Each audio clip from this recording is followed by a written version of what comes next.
इस कार्यक्रम के पुण्यार्चक हैं स्वर्गीय श्री मिश्री लाल जी जैन, स्वर्गीय श्रीमती कमला देवी जैन एवं स्वर्गीय श्री सोहन लाल जी जैन की पुण्य स्मृति में श्रीमती लाड देवी धर्मपत्नी स्वर्गीय श्री सोहन लाल जी जैन, पुत्र पुत्रवधू महावीर प्रसाद, इंदिरा देवी, पदम कुमार, सुनीता, पौत्र पौत्रवधू अक्षत, संजोली, पौत्र पौत्री रानू, खुशबू, सम्यक, पीयूषा एवं समस्त कासलीवाल परिवार, बीजवाड़, केकड़ी, बुआजी, श्रीमती चेतन देवी कटारिया दूनी, श्रीमती लाड देवी पाटनी, बंथली टोंक, पुत्री दामाद श्रीमती शिमला, अशोक बाकलीवाल, छाबड़िया, श्रीमती पद्मा राजेश कटारिया, नासिरदा, पौत्री दामाद प्रियंका रौनक चूड़ीवाल, दोहित्री मेहका अजमेर।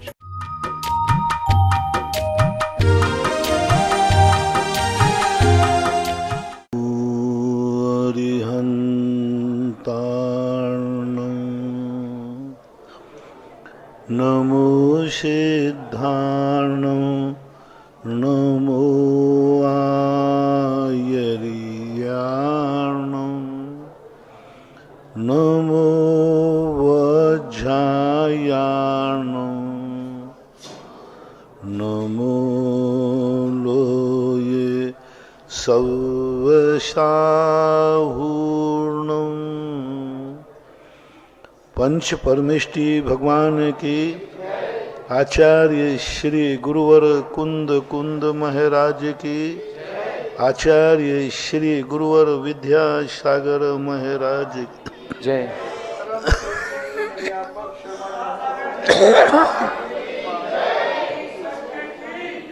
परम पूज्य छुल्लक श्री 105 गंभीर सागर जी महाराज की, समस्त मुनि संघ की जय। सभी श्रोतागण वॉल्यूम बढ़ाओ भैया एवं जिज्ञासु जिसरी को नमस्कार करें। इधर से चालू कर सौरभ भैया। अशोक कुमार गांधी अहमदाबाद से पूछते हैं, नमोस्तु महाराज जी, शास्त्रों में आता है कि देवों का शरीर कांच के समान है और मनुष्यों का शरीर हीरे के समान है। यह संयम की अपेक्षा से कहा होगा। महाराज जी, हमें मनुष्य गति की मोक्ष मार्ग के संदर्भ में महत्व न बताने की कृपा करें।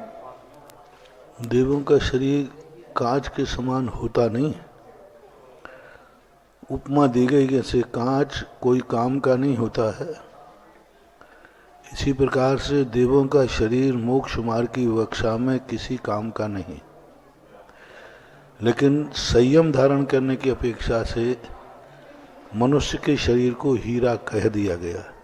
ये उपमा है, क्योंकि मनुष्य वृत्ति बन सकता है, मुनि बन सकता है, मोक्ष प्राप्त कर सकता है, इस अपेक्षा से कहा गया। लेकिन वो सब ऐसा नहीं कर सकते, ऐसे तुलना के रूप में कहा है। उपमाएं जानना चाहिए। मनुष्य गति मोक्ष मार्ग के संदर्भ में बताइए। मनुष्य गति के संदर्भ और मोक्ष मार्ग है ना, हीरा इसलिए है क्योंकि मनुष्य का शरीर मोक्ष मार्ग में ही प्रवृत्त होता है। मनुष्य शरीर से ही मोक्ष मिलता है, देवों से नहीं मिलता है, इस अपेक्षा से। मोनो जैन सहारा हनुमानताल जबलपुर से पूछते हैं, मेरे आराध्य गुरुदेव के चरणों में कोटि कोटि नमोस्तु।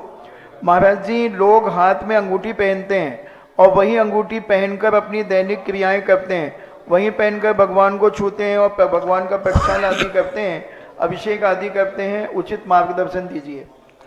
धातुएं हैं, धातुओं पर ये विचार नहीं किया जाता, क्योंकि धातुएं जो हैं ये अशुद्ध अशुद्ध नहीं होती, पानी से धो ही लेते हैं। जहाँ पहनते हैं उसको भी पानी के समय पानी पहुँच ही जाता है, धुल जाती हैं। धातुओं के संबंध में ऐसा विचार नहीं किया जाता, क्योंकि धातुएं जो हैं संपूर्ण रूप से उतारी नहीं जा सकती हैं और पहनी भी नहीं जा सकते। श्रृंगार आदि के समय, भगवान के अभिषेक पूजन के समय भी श्रृंगार का वर्णन मिलता है, इसलिए उस पर ज़्यादा विचार न करके सावधानी रखें, बस इतनी काफ़ी है।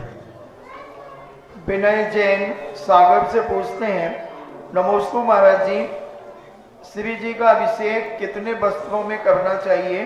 क्योंकि हमारे यहाँ सागर में अतिशयचेत काकागंज मंदिर में सिर्फ धोती दुपट्टा पहनकर ही अभिषेक की अनुमति है। यदि अंडरवियर बनियान शुद्ध एवं किसी भी कार्य में उपयोग नहीं किए गए हों तो वह पहनकर क्या हम अभिषेक नहीं कर सकते?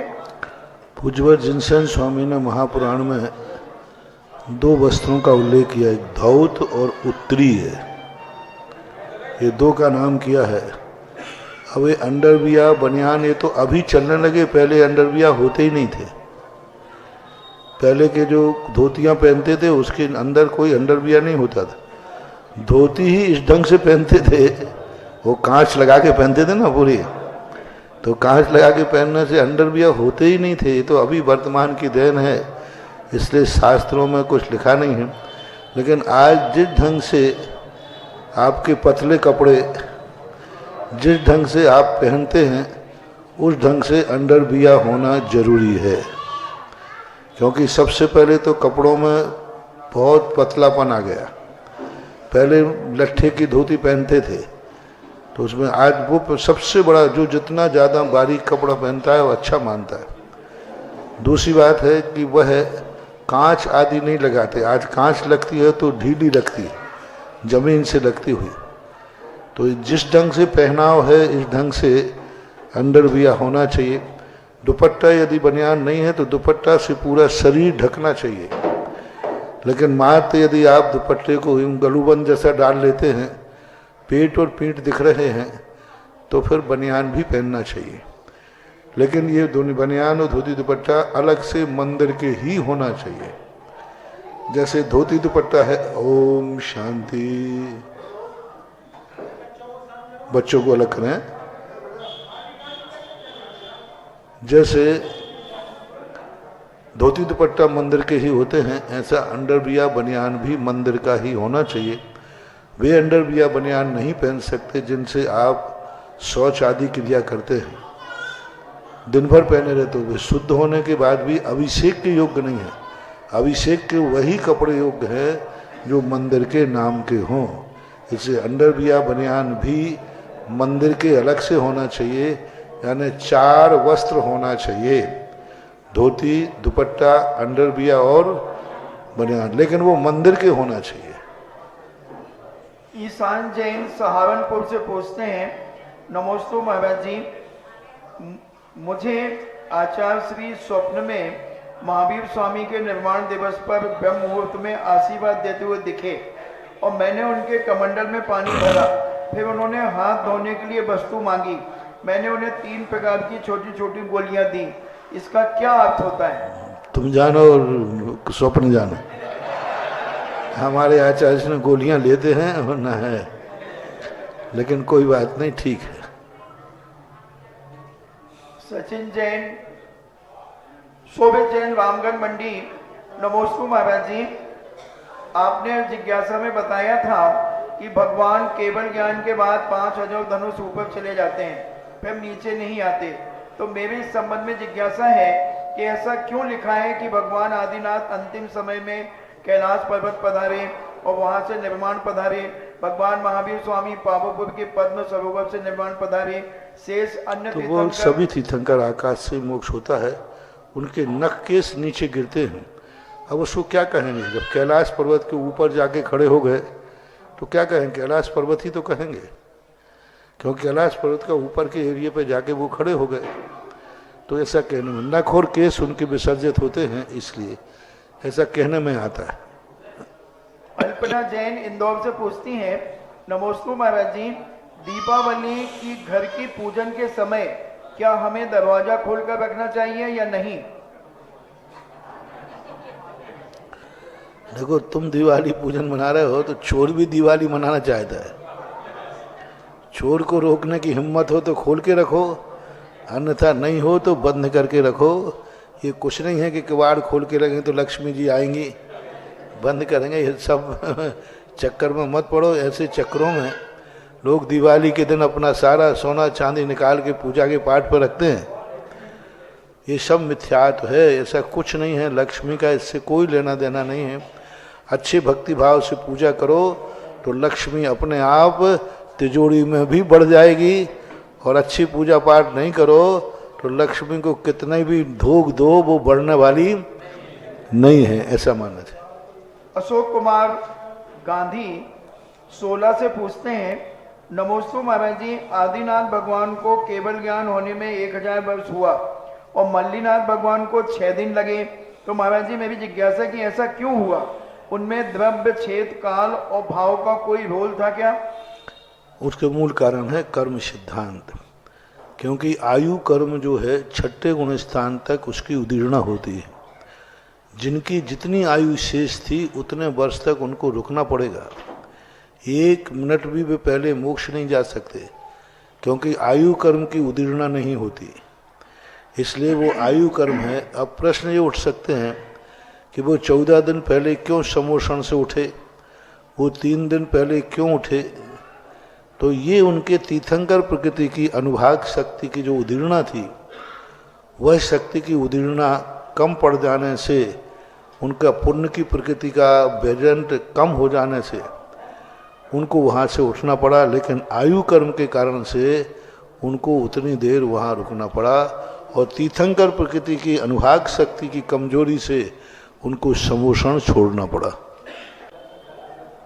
पीसी जैन मास्टर बड़ी बजरिया बीना से पूछते हैं, नमोस्तु महाराज जी, आहार संज्ञा एवं आहार पर्याप्ति में क्या अंतर है?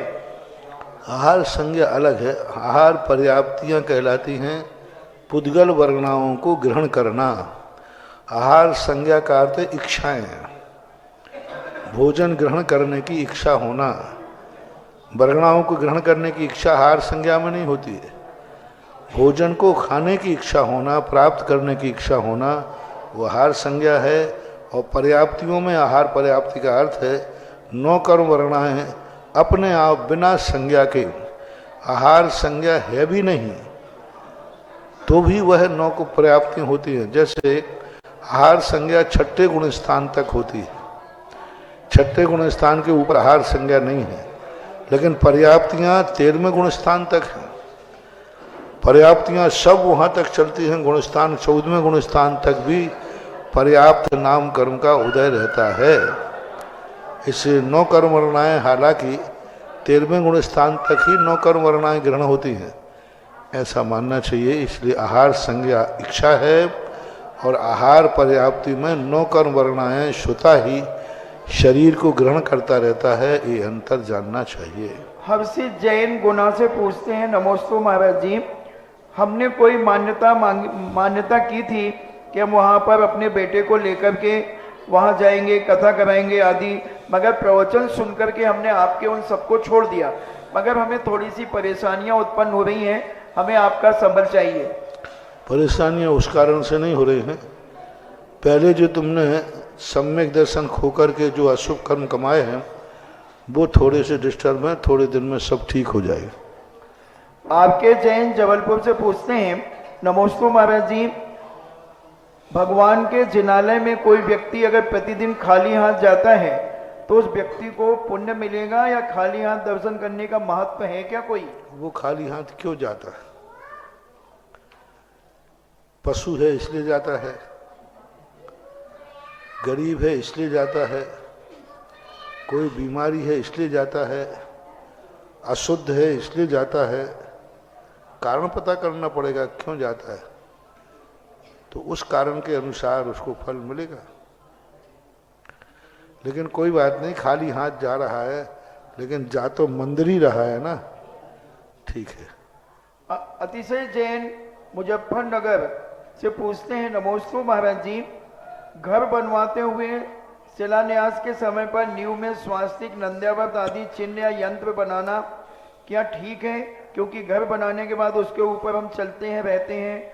नहीं, वो नींव के अंदर चला जाता है, कोई बात नहीं। यंत्र नहीं रखा जाता, स्वस्तिक आदि मांगलिक रखते हैं तो कोई बात नहीं। अंकुर जैन साबरमती अहमदाबाद से पूछते हैं, नमोस्तु महाराज जी, पाठशाला के बच्चों ने सवाल पूछा है, अगर अलोकाकाश में कोई द्रव्य नहीं होता तो वहां पर क्या होता है? कुछ नहीं होता, खाली होता है। आकाश द्रव्य तो है ही, अन्य 5 द्रव्य नहीं है, लेकिन आकाश भी तो स्वयं द्रव्य है, खाली है, कुछ नहीं। इंजीनियर विकास जैन भोपाल आदिनाथ,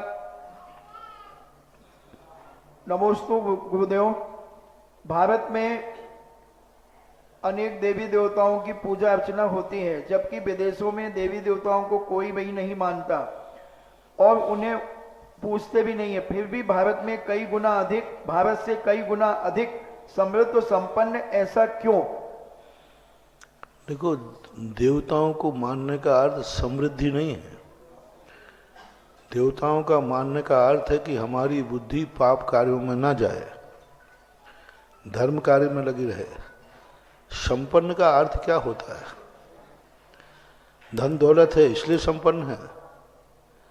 नहीं, शांति है तो संपन्न है।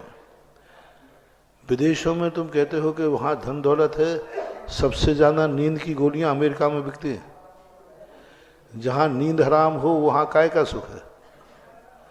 और भारत देश में देखो, एक दिन मैं हटा मंदिर से लौट रहा था, अभिनंदन नदी, रास्ते में वो होता है ना डिवाइडर, और डिवाइडर पर पट्टा एक व्यक्ति बढ़िया घर्राटे लेके सो रहा था। गाड़ियां जा रही, ये जा रहे, वो जा रहे, वो लेकिन वो सो रहा है। अब उससे बराबर बादशाह कौन है दुनिया में?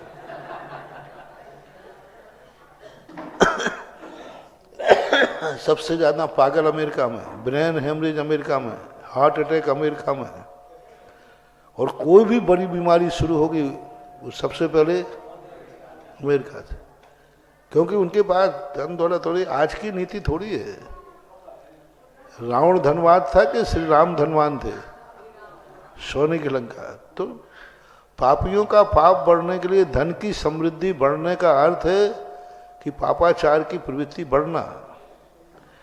इसलिए जैन दर्शन जैसे जैसे धर्मात्मा होता जाता है वैसे वैसे धन परिग्रह छुड़ाते जाते हैं। धर्मात्मा की निशानी ये नहीं है कि धन दौलत बढ़ाया जाए, धर्मात्मा की निशानी है कि धन दौलत घटाया जाए। जैसे जैसे प्रतिमाधारी हो जाता है तो प्रतिमाधारी से क्या कहते हैं, भाई परिग्रह प्रमाण करो, इतना मकान रखे, कितना सुनो। जैसे जैसे व्रत बढ़ेंगे परिग्रह कम हो जाता है। और मुनिराज के तो सब कुछ। तो धर्मात्मा बनने का अर्थ वो समृद्धि नहीं, धर्मात्मा का मूल अर्थ है शांति, निराकुल भाव, पवित्रता, निर्मलता। वो भारत के अलावा अन्य किसी देश में नहीं है।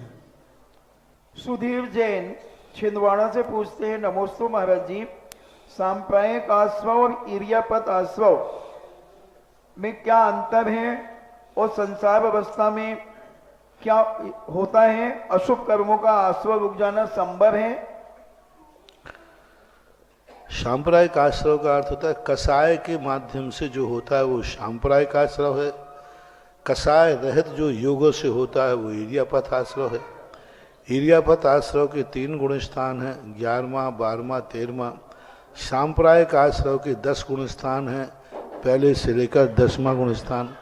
सांप्रायिक आश्रम में कोई बंद होता है तो स्थिति अनुभाग पड़ता है, इरियापथ में स्थिति अनुभाग नहीं पड़ता है। सांप्रायिक आश्रव कम से कम 1 अंतर मुहूर्त तक ठहरता है, लेकिन इरियापथ आश्रव एक समय में आता है और चला जाता है। इस प्रकार से, और इरियापथ आश्रव मात्र साता का ही होता है और सांप्रायिक आश्रव 8 कर्मों का होता है। इस प्रकार से इनमें भेद जानना चाहिए। इंजीनियर अभिषेक जैन गोटे गांव से पूछते हैं, नमोस्तु गुरुदेव, आपने बताया कि बोली लेने वाले ने अगर बोली नहीं चुकाई तो आगे आने वाले भव में ब्याज पे ब्याज उसके ऊपर चढ़ता जाता है। बोली लेने के बाद बोली लेने वाले की अगर मृत्यु हो जाती है तथा उसके परिवारजन धीरे धीरे बोली की रकम चुकाते हैं तो बोली लेने वाले का आगे आने वाले भव में क्या होगा? मृत्यु हो जाना अलग चीज है, वो उसके हाथ में नहीं है। यदि उसने कोई सीमा बांधी थी, उस बीच में उसकी मृत्यु हो गई तो वो कर्जदार नहीं है, उसको कोई दोष नहीं लगेगा। लेकिन दोष उनको है जो मृत्यु भी नहीं कर रहे, जिंदा है, और जिंदा में भी पैसा है, दुनिया भर के संसार के कार्यों को पैसा है, और बोली चुकाने को वो है सबसे बड़ा पाप। जैन धर्म ऐसा नहीं है कि तुम्हें कंगाल बना करके बोली चुकाए। पैसा है, तुम्हारी अनुकूलता, संसार के और कार्यों के लिए आपके पास पैसा है, मां तक के लिए मंदिर की बोली टाल दो, संसार के और कार्य नहीं टालना। अभी मंदिर की बोली टाल दो, जल्दी नहीं देना, पंच आएंगे तो कह देंगे कि नहीं देना, क्या कर लोगे?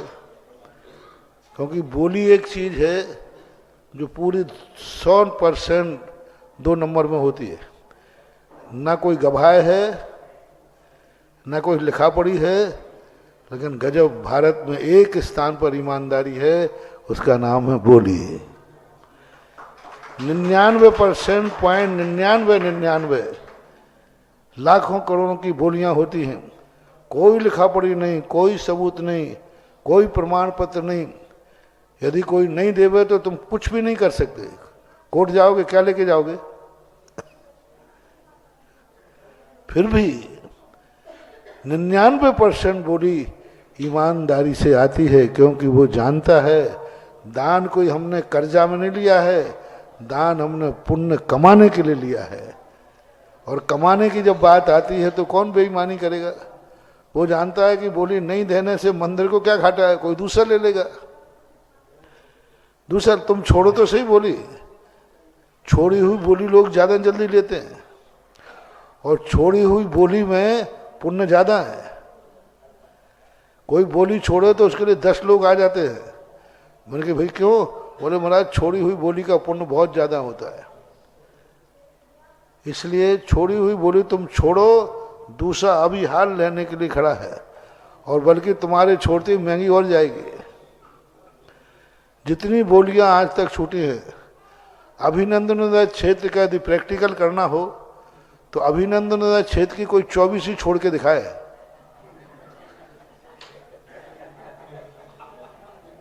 मैं तो सोचता हूं कोई काज छोड़ तो देवे। उसने जो राशि बोली उसकी राशि मैं ब्याज के वापस कर दूंगा, बस 10 साल का ब्याज ले लेवे और वापस करके छोड़ देवे, सीधी एक खोके में जाएगी। अब हाँ, सब लोग कह रहे किसी भी हालत में, कई लोगों ने कहा महाराज जी 24 हमारी कहाँ मती मारी गई, हम उस समय नंबर नहीं लगा पाए। आज 24 को देखकर मूर्ति विराजमान करके देखते हैं, ऐसा लगता है ये धन दौलत का क्या करेंगे रख करके, कहीं भी चला जाएगा। और आज 24 जिनालय बन गया तो देखते ही मन में अलग भाव आते हैं। हमने कहा भैया गधा को एक दिन बात समझ में आती है, अब उस चतुर्मास की बात इस चतुर्मास में समझ में आ रही है। और महिमा हमने कब गाई थी? हाँ, जो उसी दिन समझ गए वे आज कहते हमारा जीवन धन्य हो गया, हमारा धन धन्य हो गया कि 24 ही भगवान विराजमान हो गए। तो ये सारी चीजें जो होती हैं मजबूरी में आपके लिए करना बात अलग है, लेकिन चला करके यदि अपने पास पैसा आवे तो सबसे पहले 10 स्थानों में पैसा देना है। मान लीजिए कर्जा है तुम्हारे, सबसे पहले मंदिर का कर्जा चुकाओ। मंदिर की बोली चुकते ही तुम्हारा इतना पुण्य बढ़ेगा कि वे सारे कर्जे हो सकता है उसी पुण्य से चुक जाएं। और तुम लोग क्या करते हो? बैंक का देना है, किसी सेठ का देना है, तो सबसे पहले कौन सा चुकाओगे? अब बैंक का चुकाओ भाई, वो कुड़की हो जाएगी। मंदिर का सबसे पहले, क्योंकि उसमें ब्याज नहीं लगना। ये तुम्हारी बहुत बड़ी भूल है, बहुत बड़ी भूल है। क्योंकि मंदिर का कर्जा चढ़ा रहेगा, तुम जिंदगी भर दूसरे कर्जे नहीं चुका पाओगे। जब भी कभी तुम्हारे पास 2 पैसा आवे, जब भी, और तुमने कोई मंदिर का पैसा देना है, मैं अपने भक्तों से कहना चाहूंगा सबसे पहले मंदिर का पैसा चुकाने का भाव करना। यदि वहां की एनओसी मिल गई तो सारा पुण्य तुम्हारे लिए, शेष तो अपने आप चुक जाएंगे। मंदिर को कभी पीछे मत करना कि बाद में दे देंगे, मंदिर कौन सी जल्दी पड़ी है। नहीं, मंदिर का पहले चुकाना चाहिए। प्रियंका जैन सांगानेर से पूछती हैं, नमोस्तु महाराज जी, गर्भवती स्त्री को गर्भस्थ शिशु में सुसंस्कार और धार्मिक बनाने हेतु कौन से ग्रंथ का अध्ययन करना चाहिए और दैनिक चर्या कैसी होना चाहिए? महापुराण, आदि पुराण है, पूज्यवर जिनसेन स्वामी का, उसको अध्ययन करना चाहिए।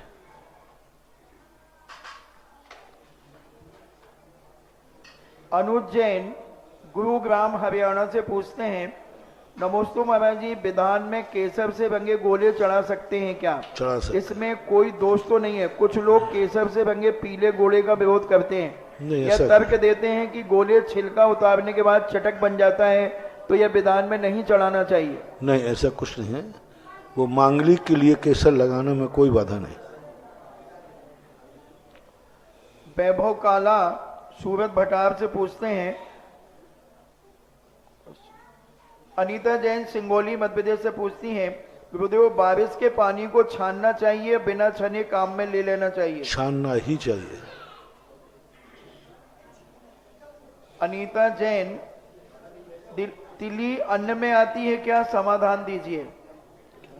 तिल्ली दो प्रकार के अन्न होते हैं, एक काष्ठ अन्न और एक तिलहन। तिल अन्न जो है वो अनाज में तो नहीं आते हैं, तिल है, मूंगफली है, ये अनाज में नहीं आते।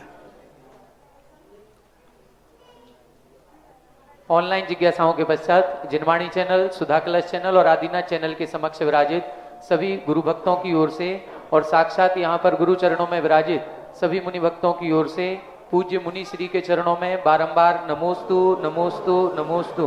पूज्य छुल्लक श्री के चरणों में बारंबार इक्षामी इक्षामी। आज के इस जिज्ञासा समाधान कार्यक्रम में प्रथम जिज्ञासा रखेंगी ब्रह्मचारिणी रानू दीदी जी बबीना और इसके बाद तैयार रहेंगे श्रीमान सीलचंद जी अनोरा दाऊ।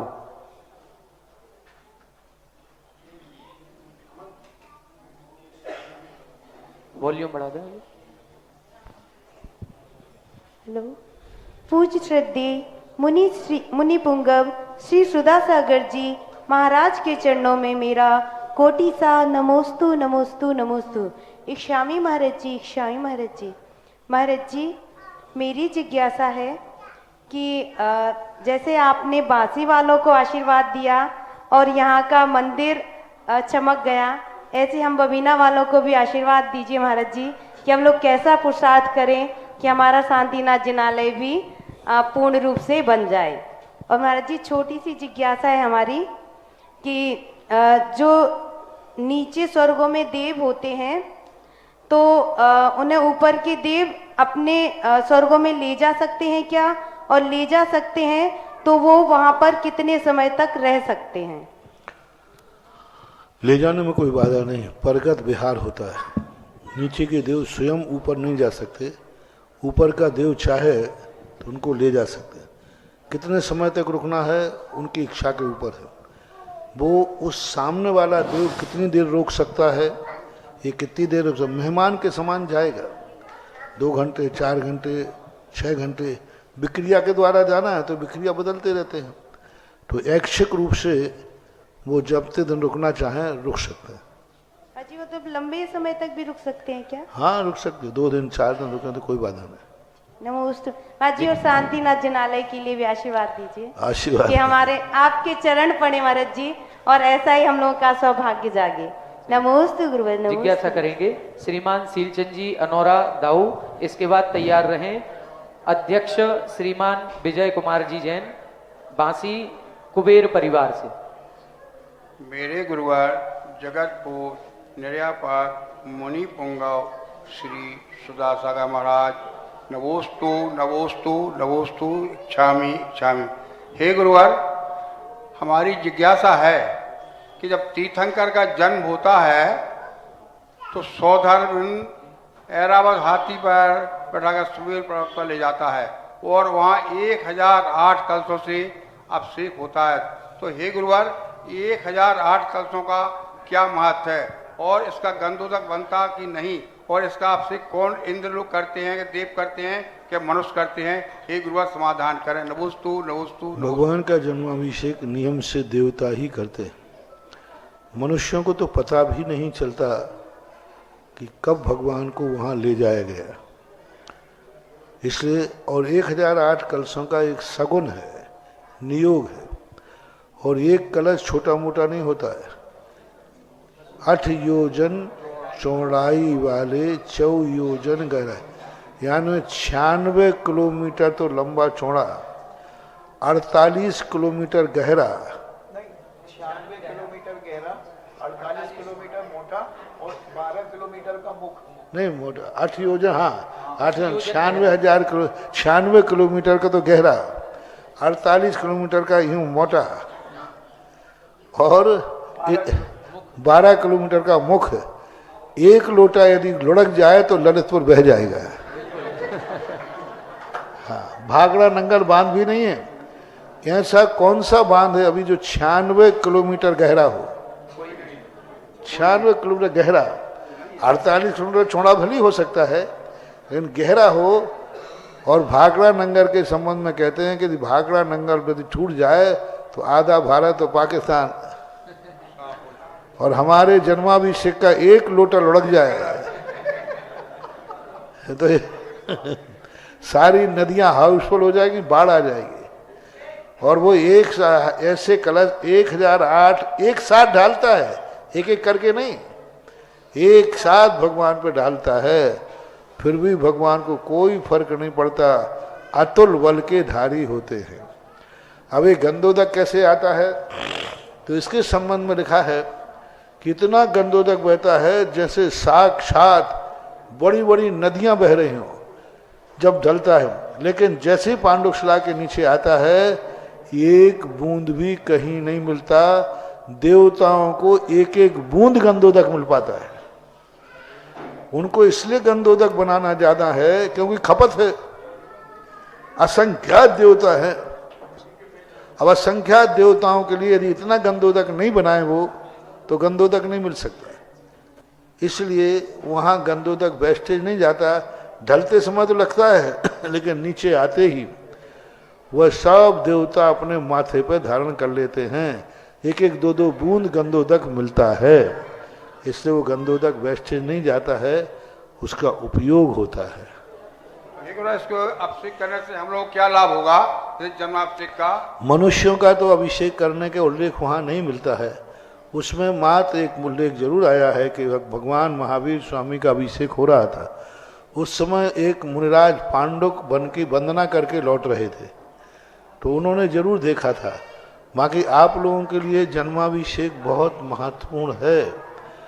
जन्माभिषेक जो गृहस्थों के लिए, ओम शांति, परमार्थ के लिए जो है गंदोदक, कर्मों के क्षय करने के लिए गंदोदक,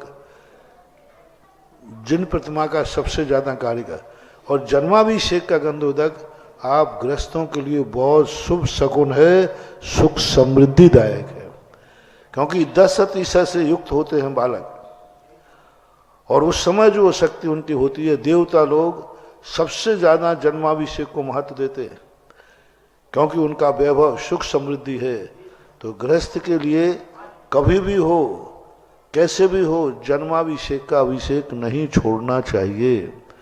क्योंकि जन्माभिषेक का अभिषेक तुम्हारे संसार को संभालेगा, संसार की व्यवस्था बनाएगा। हम तो वो गंदोदक नहीं लेंगे क्योंकि हमें संसार मिटाना है, हम क्यों बनाएंगे संसार?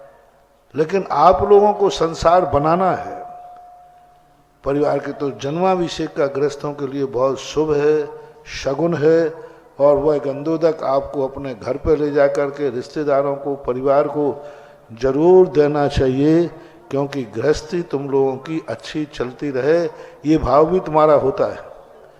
इसलिए ऐसा मानना चाहिए।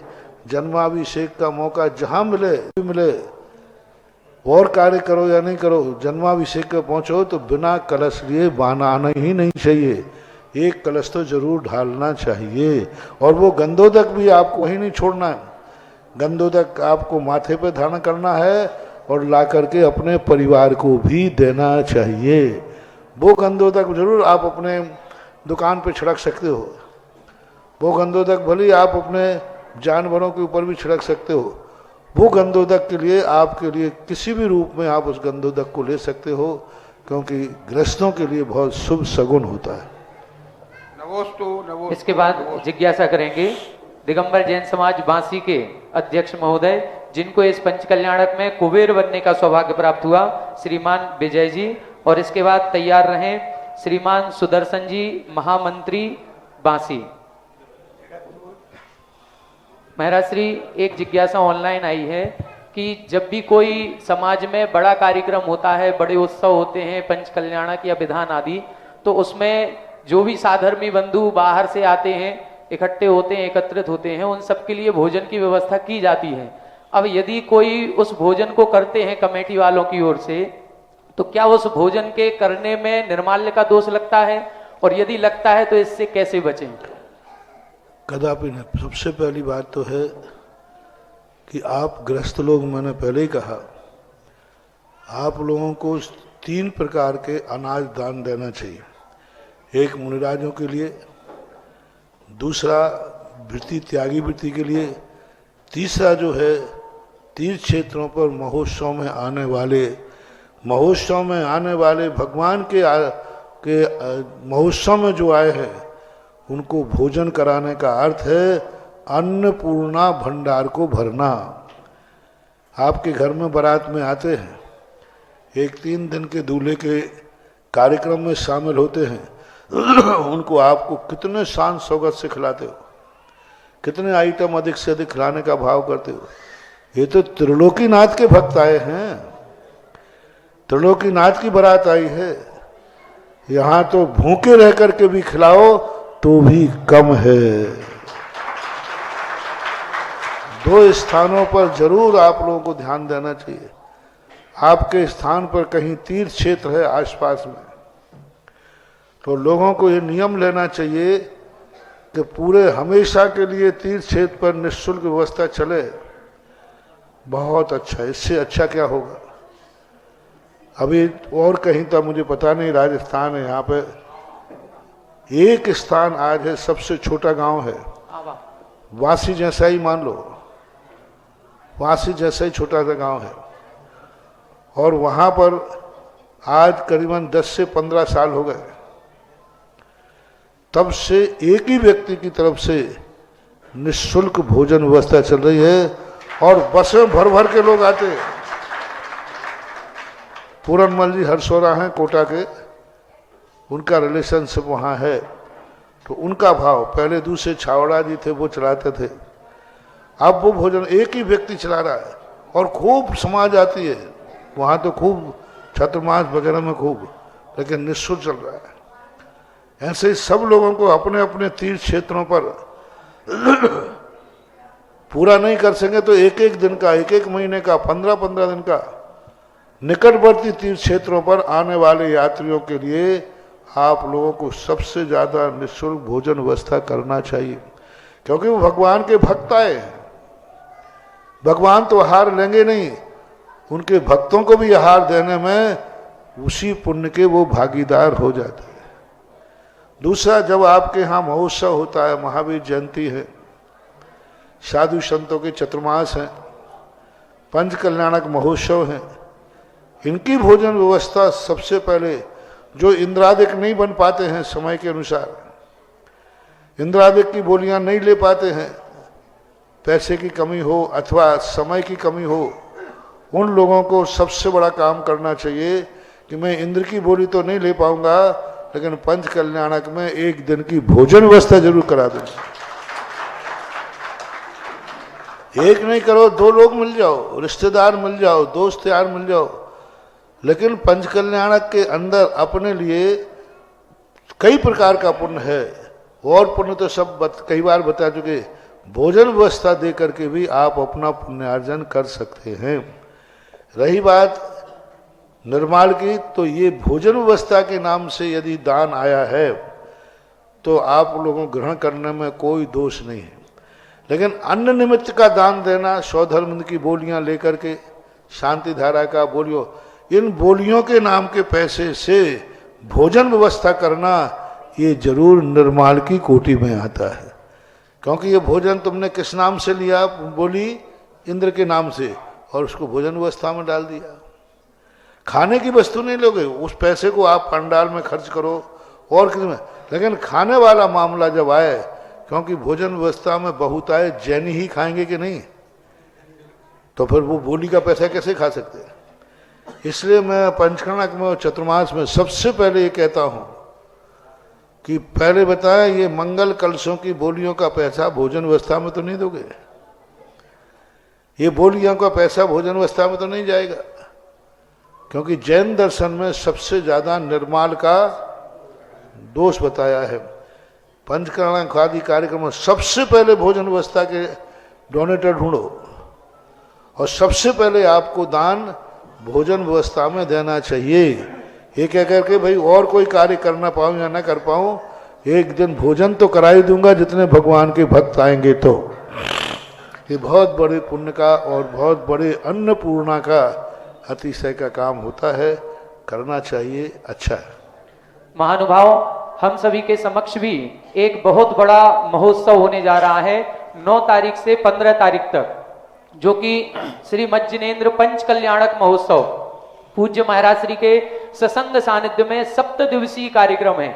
इस महा महोत्सव में हम सभी के समक्ष एक अपने भंडार को भरने का, अपने सौभाग्य को जगाने का बहुत बड़ा अवसर है। इस अवसर पर श्रीमान राजेश जैन चंद्रा वस्त्रालय वालों ने एक दिन के पूरे जितने भी यात्री यहाँ पर आएंगे, जितने भी साधर्मी बंधु आएंगे, जितने भी इंद्राणी रहेंगे, सभी को भोजन कराने का सौभाग्य अर्जित किया है।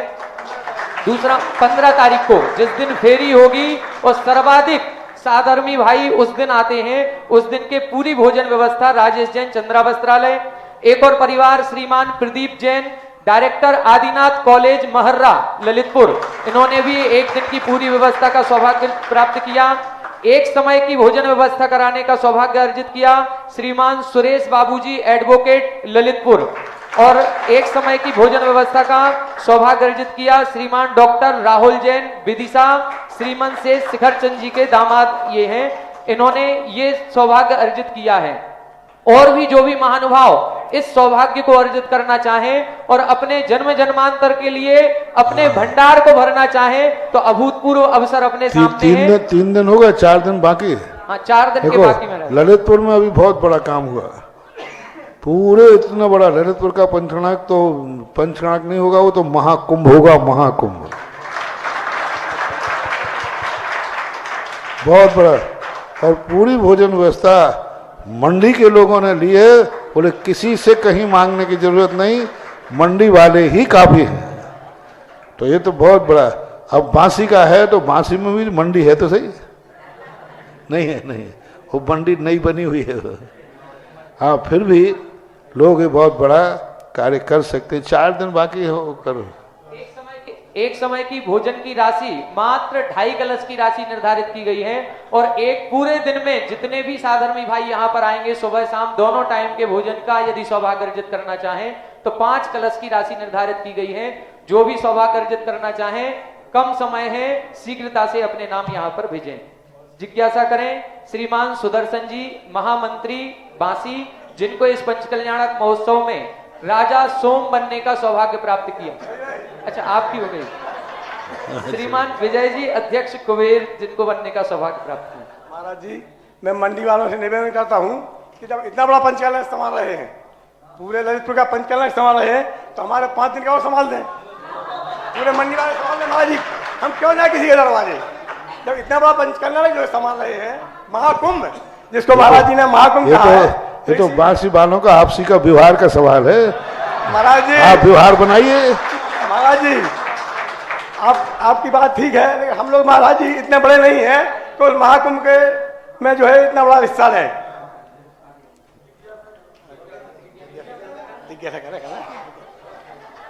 जगत पूज परम पूज्य मुनि श्री सुधाकर जी महाराज के चरणों में नमोस्तु नमोस्तु नमोस्तु। महाराज जी, मैं 2011 से पहले कुंडलपुर गया था, वहाँ पर लाल पत्थर का काम चल रहा था। मेरे मन में एक विचार आया कि हमारे यहाँ भी कभी ऐसा पत्थर का काम होगा। महाराज जी, आपके आशीर्वाद से हमारी वो इच्छा भी पूरी हुई। महाराज जी, प्रतिमाओं का हमने सोचा था कि ऐसी प्रतिमा जी आए जो बहुत सुंदर से सुंदर, अति सुंदर हो। आपकी कृपा से वो भी सुंदर पूरी हुई। और महाराज जी, हम लोगों ने, मैंने तो जिस दिन से आपने 2011 में मंदिर का शिलान्यास करवाया था, उसी दिन सोच लिया था कि मुझे तो पंचकल्याणक आप ही से करवाना है, और अब वो हमारी इच्छा, हमारी समाज की इच्छा पूरी होने जा रही है।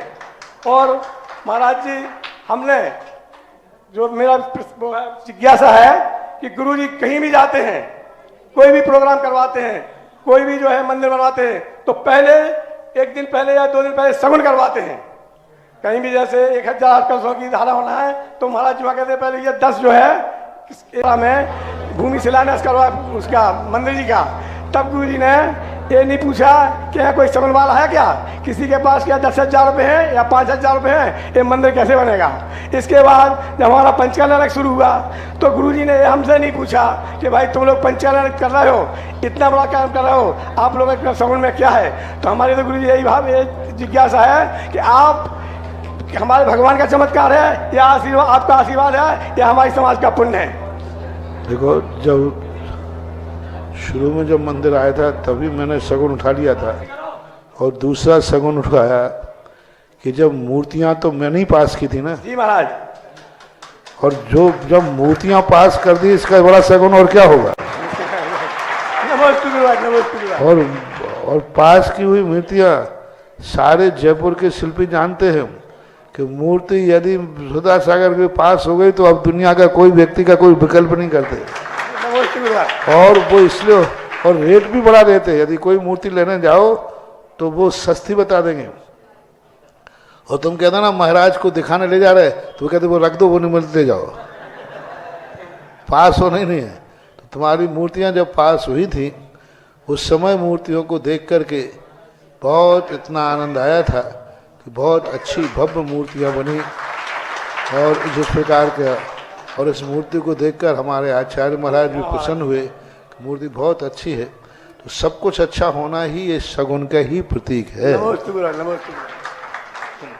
इसके बाद जिज्ञासा करें श्रीमान सुदर्शन जी महामंत्री, और तैयार रहें श्रीमान अखिलेश जी गदियाना। परम पूज्य सुधा सागर जी महाराज के चरणों में नमोस्तु नमोस्तु नमोस्तु। छुल्लक जी के चरणों में इच्छामी इच्छामी इच्छामी। हे गुरुदेव, आज 2-3 लोगों के फोन आए कि बांसी में पूज्य सुधा सागर जी विराजमान है। मैंने हाँ भाई हाँ, अरे इतनी छोटी जगह कैसे आ गए वो। हमने कहा भैया तुम्हें पता होना चाहिए, अब तो क्या है संतानें 1-2 होने लगी। जिज्ञासा ही कर रहे हूँ महाराज जी। पहले इतनी संतानें होती थी, उनमें सबसे छोटा बालक माँ को प्यारा होता था। हमने कहा हम पूज्य सुधा सागर जी महाराज के सारे मंदिरों में सबसे छोटा मंदिर है, तो मैंने उनसे कहा हम भी महाराज जी को प्यारे हैं, ये अब आपको हम कैसे लगे ये आप जाने। गुरुदेव, मेरी एक जिज्ञासा ये भी है कि आपने इस पंचकल्याणक में, आज जहाँ पंचकल्याणक होते हैं वहाँ ये महापात्र पात्र बनाते हैं, इन सब का क्या नियोग है और क्या उपयोगिता है, इसको थोड़ा सा समझा। नियोग तो इनका कई बार बता चुके, क्योंकि पंचकल्याण की प्रतिष्ठा नियोग इंद्रों द्वारा ही होती है। अन्य विधानों में जो इंद्र बनाए जाते हैं तो औपचारिक हैं, लेकिन पंचकल्याण के जो दस्तूर हैं वो देवताओं के द्वारा ही विशेष होते हैं। इनमें देवताओं का विशेष महत्व होता है, उनके सहयोग के बिना प्राण प्रतिष्ठा हो ही नहीं सकती। इसलिए सौधर्मेंद्र आदि पंचकल्याणक में ओरिजिनल ही बनाए जाते हैं। उनको संस्कार दिया जाता है कि तुम इतने दिन तक ओरिजिनल इंद्र हो, कुबेर हो। समय समय पर जैसा प्रसंग आएगा पात्रों की महिमा बताता रहूंगा। इसके बाद जिज्ञासा करें श्रीमान अखिलेश जी गदियाना। तैयार रहें श्रीमती दीक्षा जी बांसी। आज सुबह पूज्य गुरुवर के मुखारविंद से जिनको शांति धारा करने का सौभाग्य प्राप्त हुआ, 71 श्रीफल की राशि से वो अपनी संपूर्ण राशि यहाँ पर लेकर के आ रहे हैं, और यहाँ के महामंत्री अध्यक्ष जी आ जाएं, उस राशि को स्वीकार करें। आप श्रीफल अर्पण करके गुरुवर का आशीर्वाद करें। मेरे गुरुवर निर्यापक मुनि सुधा सागर महाराज के चरणों में त्रिकाल बार नमोस्तु। इच्छामी इच्छामी इच्छामी। गुरुवर, हमारे इधर जो कुंभ लग रहा है उसमें त्रिकाल 24 विराजमान है। त्रिकाल 24 में वर्तमान 24 का स्वरूप जो फंदार प्रतिमा होती है पार्श्वनाथ भगवान की, क्या त्रिकाल 24 में एक सी प्रतिमाएं होती हैं या फंदार प्रतिमाएं भी विराजमान होंगी पार्श्वनाथ भगवान की? दूसरा प्रश्न ये है गुरुवर कि हमारे यहाँ जो भी पंचकल्याणक हो रहा है, ललितपुर में पंचकल्याणक हो रहा है, विश्व कुंभ कहा जा रहा है, जैसा कि हमारे बांसी वालों ने कहा, और वहाँ पर मंडी समिति भोजन की व्यवस्था संभाल रही है। गुरुवर, सबसे बड़ी बात यह है कि वहाँ पर जो पात्र खड़े हो रहे हैं उनका, और जो बड़े पात्र बनते हैं पंचकल्याणक में या जो जिंद में स्थापित करवाते हैं, तो जिनमें स्थापित करवाने वालों का पुण्य अधिक है या पंचकालक में पात्र बनने वालों का पुण्य अधिक होता है। यही मेरी जिज्ञासा, गुरु शंका समाधान करने की कृपा कर। बहुत लंबा चौड़ा प्रश्न है। पहला प्रश्न तो ये है कि मूर्तियां जब 24 की बैठती हैं तो अरहंत भगवान पर जब होता है कायदा से उनके फन नहीं होता, ये फन मुनि अवस्था में होता है और मुनि अवस्था में ही फन था। लेकिन स्थापना निक्षेप से फन और बाहुबली की बेलें ये स्वीकार इसलिए कर ली गई कि इससे परिग्रह का दोष नहीं आता। इससे ये पता चलता है कि भगवान ने उपसर्ग को जीता था, तो इसलिए शुरू से ही फन वाली प्रतिमाएं और बिना फन वाली दोनों प्रतिमाएं बनने लगी और दोनों प्रतिमाओं के बनने में दोनों प्रतिमाएं मिलती हैं, बिना फन वाली भी मिलती हैं और फन वाली मिलती है। अब 24 की जब सेटिंग होती है तो वह 24 एक समान बनती है, एक सी बनती है। अलग से भगवान जब बैठते हैं तो पारसनाथ फन वाले बना लो या नहीं बना लो तो कोई फर्क नहीं पड़ता, लेकिन जब 24 बैठती है तो उसकी डिजाइन एक समान होती है।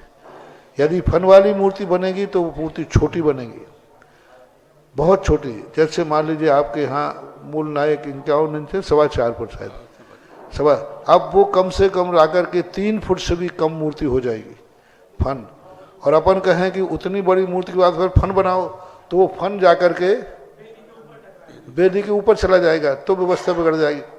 मान लो मूर्ति अपन ने उतनी बड़ी ले ली तो फन जाएगा तो 2 फुट 1.5 फुट का फन जाएगा, तो वो फन जाकर वेदी से ऊपर जाके टकराएगा और जाकर के आगे जो दरवाजे होते हैं वो दरवाजे से दोष बनेगा। अब ऐसा हो नहीं सकता कि एक मंदिर तो बड़ा बनाओ फिर वो 24 शब्द नहीं कहलाएगा, वो इंडिविजुअल मंदिर कहलाएगा। तो इस अपेक्षा से वहाँ पर मंदिर की सेटिंग और वेदी की सेटिंग के अनुसार उसको मूर्ति का चयन कर लेते हैं। बिना फन की भरना में कोई दोष किंचित मात्र भी नहीं है। फन वाली बैठालने में भी आगम में तो सहमत नहीं है क्योंकि फन वाले के, लेकिन परंपरा के अनुसार फन वाली मूर्तियां हमेशा से बैठती आई हैं तो उसका निषेध नहीं करना चाहिए, बैठना चाहिए। 24 का जहाँ तक मामला है व्यवस्था करना चाहिए, अन्यथा मूर्ति इतनी छोटी हो जाएगी। बाजू की मूर्ति मान लो जैसे 41 इंच की है शायद, है ना, और ये फन वाले कारण से 35-40 इंच आ जाएगी। तो जब सिर बैठा लोगे तो ये तो दिखेंगे ऊंचे और वो दिखेगी नीची प्रतिमा हो जाएगी, तो फिर वहाँ बहुत अच्छा नहीं लगेगा। इस कारण से 24 आदि पर विचार कर लेना चाहिए। दूसरी बात है कि जो पात्र जो बनते हैं हर चीज का महत्व है। बच्चे को पैदा करना पुण्य का कारण है कि बच्चे का पालन करना अच्छा कारण, दोनों में से ठीक क्या है? दोनों। एक बच्चे को पैदा करना है और एक बच्चे को उसको पालन करके बड़ा करना, दोनों में अच्छा कौन है? और पैदा ही नहीं होगा तो किसे पालोगे? पैदा ही नहीं होगा तो पालोगे किसे? तो अपने आप में इनका सबका महत्व है। यदि मूर्ति नहीं होगी तो पंचकणक, और मूर्ति आ जाए और पंचकणक नहीं होवे तो इसकी सब चीजों का अपने आप में एक महत्व है। बच्चे का जन्म देना भी एक अपने आप में महत्व है और बच्चे का पालन करना भी अपने आप में महत्व है। तो और सबसे बड़ा काम होता है यदि दोनों में से तुलना की जाए तो बच्चे का पालन करना श्रेष्ठ है। मूर्ति बैठाने वाले से ज्यादा पुण्यात्मा मूर्ति की प्रतिष्ठा कराने वाला है, क्योंकि मूर्ति तो पाषाण की बैठती है, प्रतिष्ठा भगवान की होती है। मूर्ति किसकी बैठती है? पाषाण की। और प्रतिष्ठा किसकी होती है? भगवान की प्रतिष्ठा होती है। भले वो 5 दिन का कार्यक्रम है, लेकिन मूर्ति बैठाने वाले से सबसे बड़ा पुण्य है उसकी प्राण प्रतिष्ठा कराने वाले का। जैसे आपसे कहें एक व्यक्ति ने बच्चे को जन्म देके छोड़ दिया और एक व्यक्ति ने उठाकर उसको पालन किया, तो अपनी नैतिक दृष्टि से किसको अच्छा कहेंगे? पालने वाले को। बस यही यहाँ मानना, एक व्यक्ति ने मूर्ति देके छोड़ दी और एक व्यक्ति ने उसे भगवान बनाया, प्रतिष्ठा बनाया, प्रतिष्ठा की, तो वो श्रेष्ठ है। मंदिर के एक अंगुल की मूर्ति की भी प्रतिष्ठा करता है तो उसका वर्णन करने के लिए शास्त्रों में शब्द नहीं है। इसलिए प्रतिष्ठा करने वाला, दूसरी बात है मूर्ति देने वाला और विराजमान करने वाला दोनों अलग होना चाहिए। जो मूर्ति प्रतिष्ठापक है उसको अपनी मूर्ति के नाम से विराजमान नहीं करना चाहिए, कभी नहीं करना। ये सबसे बड़ा दोष है। लोग कहते हैं मूर्ति मेरी है तो मैं विराजमान करूंगा, पहला अभिषेक मैं ही करूंगा, मैं छत्र चढ़ाऊंगा, मैं चमन चढ़ाऊंगा। ये जो आप लोग पहले कंडीशन रख लेते हैं, इससे पुण्य सारा समाप्त हो जाता है। बहुत बड़ी भूल करते हैं, साहब मैं ही पहला अभिषेक करूंगा, मैं ही विराजमान करूंगा क्योंकि मूर्ति मैंने दी है। नहीं, तुमने मूर्ति दी है, भगवान नहीं दिए हैं।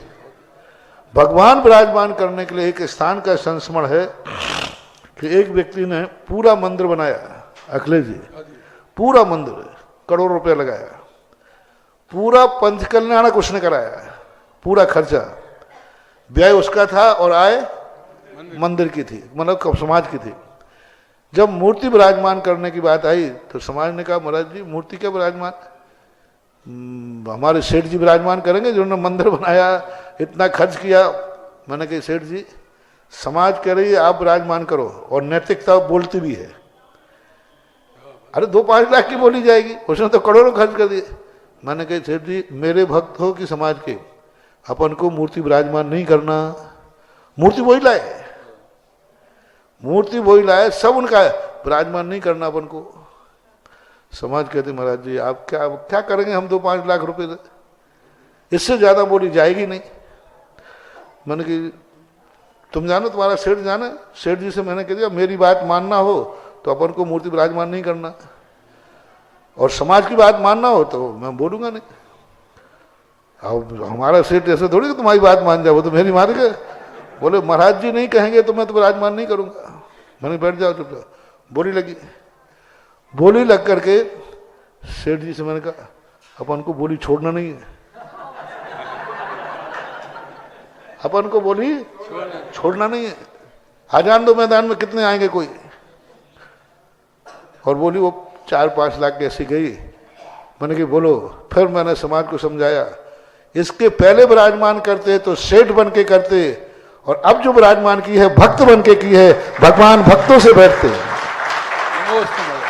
पहले किस मन पे करते, हम सेठ, मूर्ति हमारी। यही तो हुआ तो गोमटेश बाहुबली के। गोमटेश बाहुबली की जब चामुंड राय ने मूर्ति बनाई तो सबने कहा पहला अभिषेक कौन करे, चामुंड राय। वो गए गर्व से, देखो मैंने मूर्ति बनाई, जैसे ही कलश ढाला गंदोदक नीचे नहीं आया, कलशों पर कल से ढाले गंदोदक नीचे नहीं आए, क्योंकि किसने कौन अभिषेक कर रहा था पहले, जिसकी मूर्ति थी।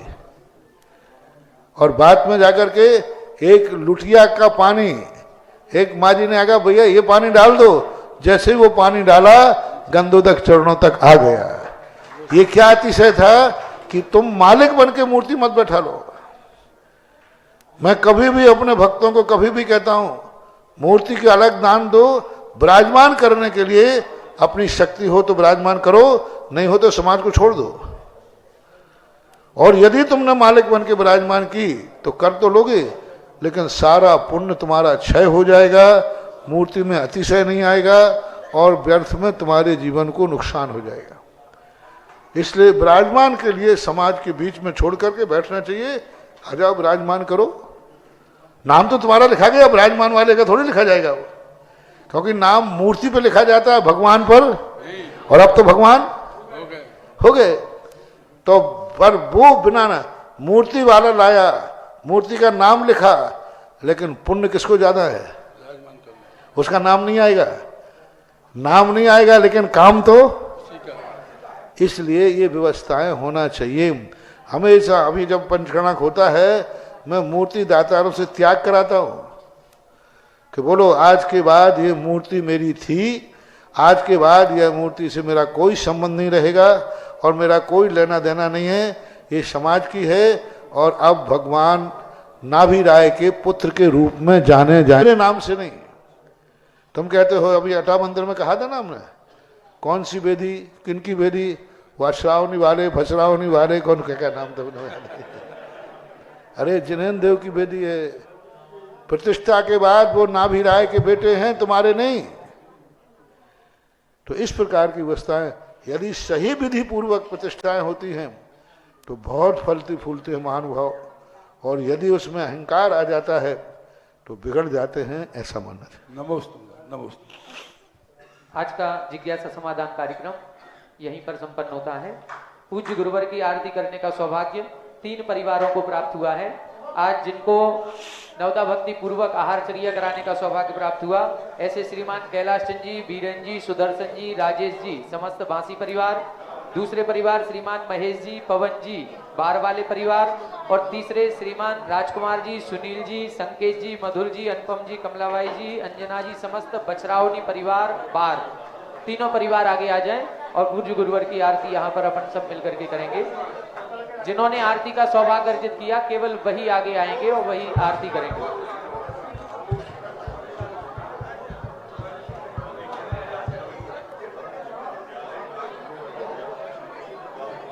केवल 3 परिवार ही आगे रहे, बाकी अपन सभी पीछे से आरती करें। आरती प्ले कर दें।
इस कार्यक्रम के पुण्यार्जक थे स्वर्गीय श्री मिश्री लालजी जैन, स्वर्गीय श्रीमती कमला देवी जैन एवं स्वर्गीय श्री सोहन लालजी जैन की पुण्य स्मृति में श्रीमती लाड देवी धर्मपत्नी स्वर्गीय श्री सोहन लालजी जैन, पुत्र पुत्रवधू महावीर प्रसाद, इंदिरा देवी, पदम कुमार, सुनीता, पौत्र पौत्रवधू अक्षत, संजोली, पौत्र पौत्री रानू, खुशबू, सम्यक, पीयूषा एवं समस्त कासलीवाल परिवार बीजवाड़ केकड़ी। बुआ जी श्रीमती चेतन देवी कटारिया दूनी, श्रीमती लाड देवी पाटनी बंथली टोंक, पुत्री दामाद श्रीमती शिमला अशोक बाकलीवाल छाबड़िया, श्रीमती पद्मा राजेश कटारिया नासिरदा, पौत्री दामाद प्रियंका रौनक चूड़ीवाल, दोहित्री मेहका अजमेर।